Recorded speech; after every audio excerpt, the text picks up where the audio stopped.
Hi friends, இன்றைக்கி எங்கள் வீட்டு breakfast puri and vegetable kurma.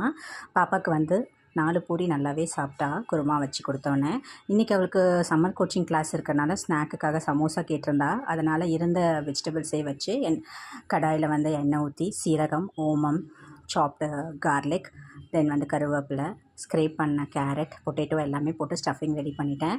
So பூரிக்கு திரட்டின மாவே வச்சு அதையே கொஞ்சம் ஆஃபாக ரெடி பண்ணி ஸ்டஃபிங் வச்சு எப்படியோ அந்த ட்ரையாங்கிள் ஷேப்பு சமோசா கொண்டு வந்துட்டேன். மீதியை வந்து பாப்பாவே போட்டுட்டா.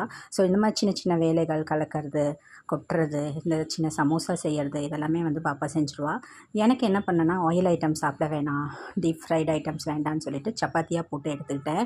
ஸோ சப்பாத்தியில் நம்ம வெஜ் ரோல் செஞ்சுக்கலான்ட்டு பாப்பாவே லெமன் ஜூஸ் போட்டு சப்ஜா சீட்லாம் போட்டு ஜூஸ் ரெடி பண்ணிட்டா. அவளோட ஸ்நாக் எல்லாம் பேக் பண்ணிவிட்டு எனக்கு வந்து உள்ள இந்த ஸ்டஃபிங் ப்ளஸ் மாங்காய், குக்கும்பர், கேரட் எல்லாமே ஸ்க்ரேப் பண்ணி வச்சுட்டு புதினாவும் உள்ளே கலந்துட்டு என்னோடய ஜூஸையும் எடுத்துகிட்டு ஆஃபீஸ் கிளம்பிட்டேன். தேங்க்யூ.